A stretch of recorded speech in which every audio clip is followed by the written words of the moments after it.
আসসালামু আলাইকুম রহমতুল্লাহ। আশা করছি আল্লাহর অশেষ রহমতে সবাই খুব ভালো আছেন। আমাদের জীবনে এমন কিছু কান্না আছে যা মানুষ দেখে না, কিন্তু আল্লাহ তাআলা দেখেন।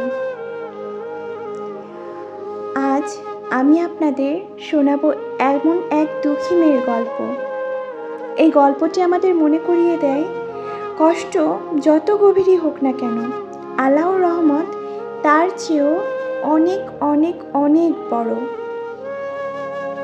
তো চলুন আমরা গল্পটি শুরু করি। নুসরাত ছিল একটি সাধারণ, পর্দানসীন ও নম্র ভদ্র মেয়ে।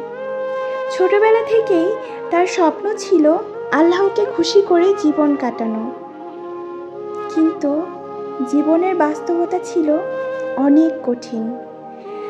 সে ছোটবেলায় তার বাবাকে হারিয়েছিল।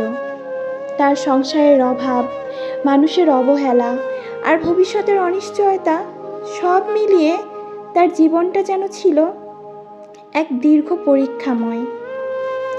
তার আত্মীয়দের অনেকেই বলতো, তুমি যে এত নামাজ পড়ো, এত নামাজ পড়ে কি হবে?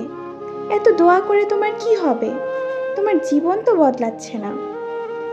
এই কথাগুলো তার হৃদয়কে ভীষণ কষ্ট দিত।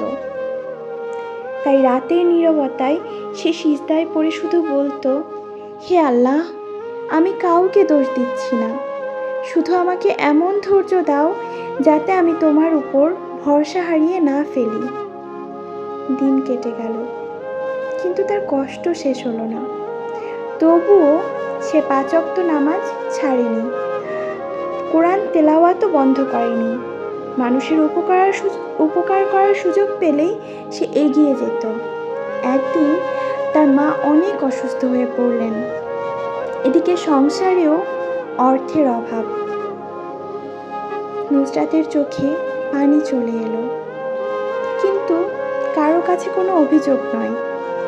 সে শুধু আল্লাহর কাছে 2 হাত তুলে দোয়া করল, কারণ সে বিশ্বাস করত আল্লাহ কখনো তার বান্দার আন্তরিক দোয়া ফিরিয়ে দেন না। কয়েক মাস পরে ধীরে ধীরে পরিস্থিতি বদলাতে শুরু করলো। নুসরাত একটি সম্মানজনক কাজের সুযোগ পেল। তার মায়ের চিকিৎসাও চলতে লাগলো। মানুষের সম্মানও ফিরে এলো। তখন নুসরাত বুঝতে পারল আল্লাহ তার দোয়া শুনেছিলেন, তবে নিজের নির্ধারিত সময়ে। সে উপলব্ধি করল, যদি সেই কঠিন দিনগুলো না আসতো, তবে সে হয়তো এত বেশি আল্লাহর কাছে ফিরে আসতো না। প্রিয় দর্শক, এই গল্প আমাদের একটি গুরুত্বপূর্ণ শিক্ষা দেয়। আল্লাহর কাছে দোয়া করলে তার উত্তর সব সময় একইভাবে আসে না। কখনো তিনি সঙ্গে সঙ্গে দোয়া কবুল করেন, কখনো বিলম্ব করেন, আর কখনো তার পরিবর্তে আরও উত্তম কিছু দান করেন। তাই কষ্টের সময় হতাশ হবেন না।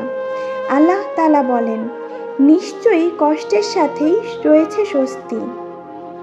সূরা আল ইনশিরাহ এর 5 ও 6 নম্বর আয়াত।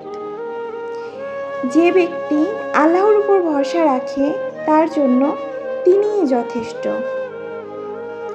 আপনার জীবনেও যদি আজ অনেক কষ্ট থাকে, তাহলে মনে রাখবেন, এটি আপনার গল্পের শেষ অধ্যায় নয়। হয়তো আল্লাহ আপনাকে এমন কিছুর জন্য প্রস্তুত করছেন যা আজ আপনি কল্পনাও করতে পারছেন না। আল্লাহর রহমত থেকে কখনই নিরাশ হবেন না।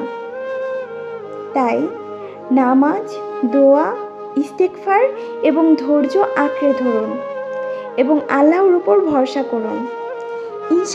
ইনশাআল্লাহ অন্ধকার রাতের পর যেমন সূর্য ওঠে, তেমনি আল্লাহ চাইলে আপনার জীবনেও একদিন শান্তি ও কল্যাণের আলো ফুটবেই।